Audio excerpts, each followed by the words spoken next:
Ulama berselisih pendapat kepada 3 perselisihan. Yang pertama, ada yang mengatakan salat wusta itu salat asar, karena salat asar itu dikatakan wusta berdasarkan nas. Memang Rasul yang ngomong salat asar itu salat wusta.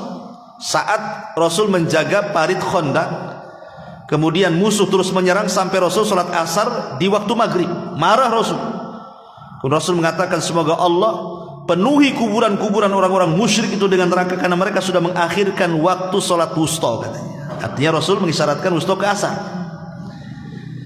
Yang kedua, salat wusta itu salat subuh, karena salat subuh itu tidak ada gandengannya. Kalau zuhur ada dengan asar, maghrib dengan isya. Kalau subuh dengan mana? Nggak bisa dijamak. Mau ditarik ke asar, ke zuhur tak bisa, mau ditarik ke isya pun tak bisa. Dia sendiri di tengah-tengah dia. Makanya disebut salat wusta, salat subuh itu. Kemudian yang ketiga, tidak, salat wusta itu bukan duhur, bukan subuh, bukan asar. Tapi salat wusta itu tidak ada yang tahu, bisa duhur, bisa maghrib, bisa isya, bisa, pokoknya dari 5 waktu itu bisa salah satunya. Salat wusta itu sama dengan Lailatul Qadar. Kita tidak tahu yang mana satu. Bisa tanggal 21, 23, 25, 27, 29. Sama dengan Ismul A'zam dalam Asmaul Husna. Maka salat wusta itu tidak tahu mana yang satu, supaya kita melaksanakan 5-5-nya sehingga bertepatan dengan salat wusta. Walaupun jumhur ulama banyak yang menguatkan salat wusta itu salat asar karena berdasarkan nas. Tapi baik asar ataupun subuh, dua-duanya memiliki keistimewaan yang sama. Karena di 2 waktu ini turun malaikat mencatat amalan kita, sehingga subuh dan asar pahalanya 2. Jadi subuh 2, asar 2. Tapi kalau zuhur, kemudian maghrib, isya cuma 1 pahalanya. Kenapa? Karena dicatat 1 malaikat saja. Kalau asar dan subuh dicatat 2 malaikat, malaikat malam dan malaikat siang. Ini yang ke-11. Yang ke-12, salatu ithnai asyrata raka'atan, menjaga salat rawatib yang 12. Kata Nabi sallallahu alaihi wasallam, man shalla fi yaumin ithnatai asyrata raka'atan harramallahu lahmahu 'alan nar. Barang siapa yang salat pada satu hari itu 12 rakaat, maka Allah Subhanahu wa taala haramkan dagingnya dari neraka. Kata Anas bin Malik ketika aku mendengar hadis ini, wallahi ma taraktuhunna abada. Aku tidak pernah meninggalkan 12 rakaat itu. Kata Anas bin Malik. Ya. Maksudnya 12 rakaat itu apa? 4 rakaat sebelum zuhur, 2 rakaat setelahnya, 2 rakaat setelah maghrib, 2 rakaat setelah isya, 2 rakaat setelah sebelum subuh. Itu maksudnya 12 rakaat itu. Kemudian yang nomor 13, as-saharu fi sabilillah. Sahar itu artinya tidak bisa tidur karena berjaga-jaga di jalan Allah Subhanahu wa taala. Seperti orang yang berada di perbatasan ribat gitu ya. Rasul mengatakan, hurrimat ainun 'alan nar, diharamkan mata dari neraka, sahirat fi sabilillah, yang dia terjaga karena di jalan Allah Azza wa Jalla.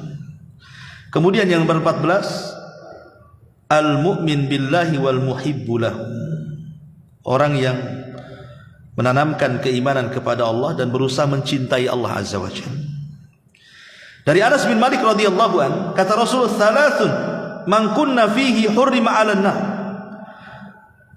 3 perkara kalau ada pada seseorang diharamkan padanya neraka.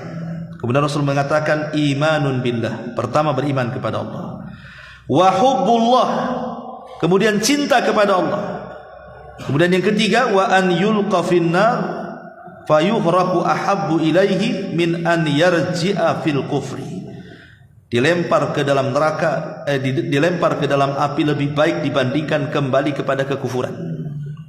3 perkara ini, pertama beriman kepada Allah, cinta kepada Allah, dan lebih baik dilempar ke dalam api dibandingkan balik kepada kekufuran, murtad, dan begitu seterusnya. Kemudian juga yang nomor 15, bertaubat. Ingat kisah yang membunuh 99 jiwa, harusnya dia masuk neraka kan? Tetapi karena taubatnya tidak jadi masuk neraka dia. Padahal akhirnya dia membunuh bukan 99 jiwa, digenapkan pula 100 dia bunuh tuh. Tapi karena terus dia ingin bertobat kepada Allah, kemudian dia bertanya kepada orang alim, kemudian dituju supaya dia berangkat ke sebuah tempat yang banyak orang solehnya. Tapi Allah takdirkan di tengah jalan meninggal. Datang dua malaikat azab dan rahmat. Kata malaikat azab, dia bagian, dia sudah membunuh 100 jiwa, pantas masuk neraka. Kata malaikat rahmat, oh tidak, dia sudah ada niat tobat, ini untukku, pantas masuk surga. Akhirnya tarik-tarikan ruh ini, maka Allah utus malaikat hakim untuk memutuskan.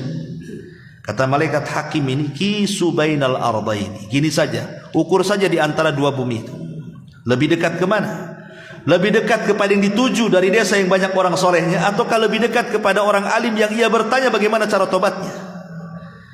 Sebenarnya dia itu belum jauh dari tempat orang alim yang bertanya.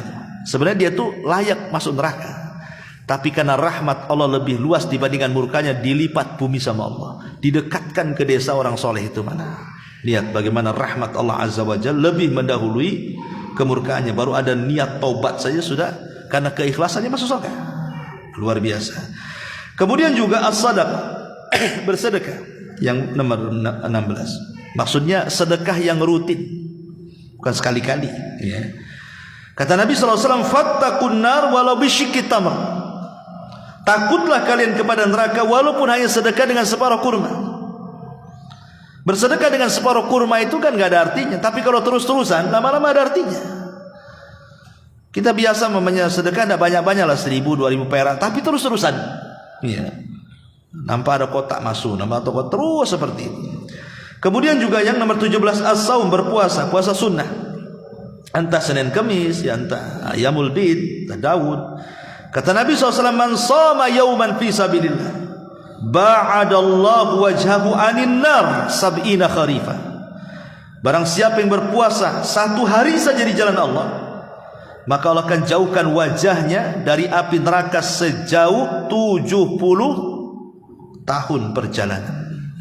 Kalau antum jalan jangan berhenti 70 tahun sampai di mana. Itulah jauhnya kita dari neraka.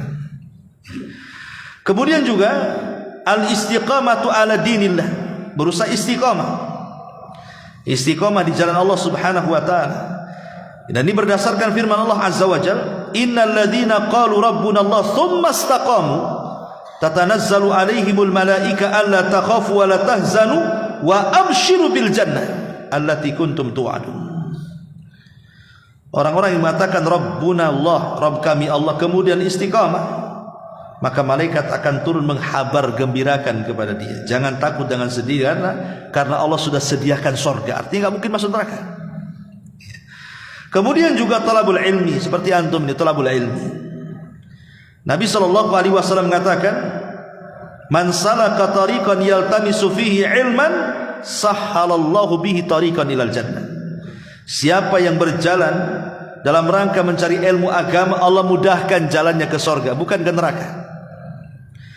Kemudian yang selanjutnya binaul masajid, membangun masjid. Jelas, kalau siapa yang membangun masjid, Allah bangunkan satu istana di surga. Tidak mungkinlah antum masuk neraka istananya dibiarin. Jadi istana itu siapa kalau begitu kita sudah bangun, ya. Makanya kemudian Rasul mengatakan, man bana masjidan yabtaghi bihi wajh Allah, banallahu lahu mithlahu fil jannah. Siapa yang membangun masjid dalam rangka mengharap wajah Allah, Allah bangunkan yang semisalnya di sorga. Maksudnya Allah bangunkan istana di sorga. Kalimat yabtaghi bihi wajh Allah artinya betul-betul karena Allah. Ingat dulu ada seorang khalifah, dia ingin bangun masjid, dan dia syaratkan pembangunan itu dananya semua dari dia. Tidak boleh ada orang yang nyumbang, dia semua, karena dia mau kasih nama masjidnya nama dia. Mulailah akhirnya dipanggil, mulai dari arsiteknya, tukang borongnya, tukang-tukangnya, semua dipanggil. Kemudian diwanti-wanti sama sang khalifah ini, aku mau buat masjid. Ingat, jangan ada satupun dana orang masuk ke masjid ini, karena masjid ini kalau sudah jadi akan saya kasih nama saya. Akhirnya mulailah dibangun masjid itu. Sudah jadi masjid itu, wah megah sekali. Mulailah kemudian papan nama dinaikkan atas nama dia.